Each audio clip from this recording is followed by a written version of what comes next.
Било е може.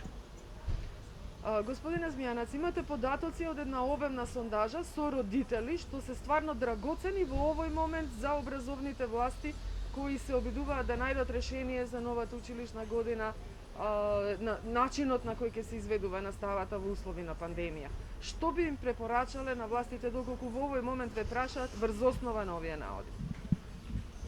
Од мнозинство испитаниците се изјаснија дека се за комбиниран начин на настава, со присуство физичко, со сите почитување на мерки и протоколи, со нормално намален број на деца, онлайн наставата да биде во зимскиот период, а таму во училишта каде што има просторни можности да се изведува на отворено и на тој начин децата да имаат и физичко присуство, си ги видат своите другарчиња, својот наставник, за да се социализираат и да ги трпат сите оние психолошки проблеми што ги трпеа во изминатиот период.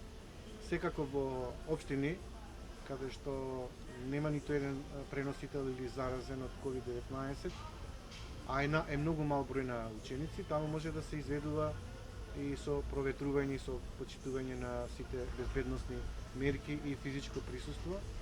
И би рекол дека ова веќе е конечна можност и на квалитетно образование, каде што не само Министерството ќе обрне на онлайн наставата, него и на физичкото присуство, бидејќи ќе има намален број на деца. Ова е можност да се реструктурира образованието и да се работи паралелно. Квалитетно онлайн образование и квалитетно физичко образование со изведување физичко присуство на отворено или пак намален број на деца на затворено со проветрување на училишните, дезинфекција на училишниот клас и почитување на сите мерки и протоколи. Ова е убаво замислено, убава желба, ги знаеме реалните можности, знаеме низ колку многу реформи досега помина образовниот систем и некакви резултати особени не видовме, напротив, тие меѓународни тестови покажуваат прилично лошо котирање на учениците од Македонија. Има ли време барем за мала реформа од ова што сега го реков? Она што е многу индикативно е дека всушност половина од испитаниците не се делумно задоволни од онлайн наставата и дури 57,6% од испитаниците кажале дека има негативни промени кај своите деца од онлайн наставата. Тоа е доволен индикатор да се замислат од Министерството за труд и социјална политика како понатаму. Исто така важно е дека половина од испитаниците, 52%, би го пуштиле детето секој ден и што е уште поинтересно, според структурата на испитаниците, најголем процент кој би ги пуштил децата во училиште се невработени и вработени во приватниот сектор. Како го толкувате ова?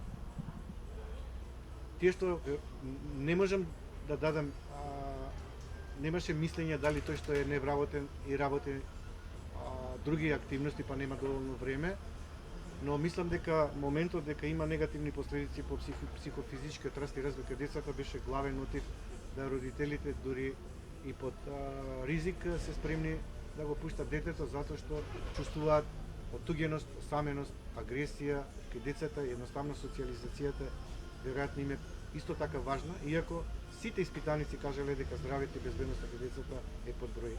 И лекарката на оваа пресконференција кажа дека здравјето секако мора да биде број 1, дека многу лесно може да се случи мини кластер во некој училиште да се појави уште веднаш по отворање на училниците, па дури и напомена можност од тестирање на децата пред почетокот или за време на почетокот. Можно ли е во вакви околности какви што ги гледаме?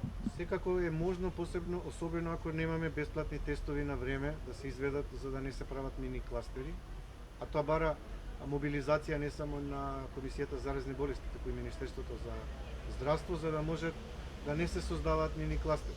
Тоа е неопходно потребно на стартот учебната година, но не знам дали имат државата, дали во Македонија има толкав капацитет да тоа може да се спроведе за овој кус период од неполни 30 дена пред стартот на учебната година. Јас ви благодарам за овој разговор. Една секунда, само 2-3 инсерти. Кај да застанеме? Стоите таму. Добро.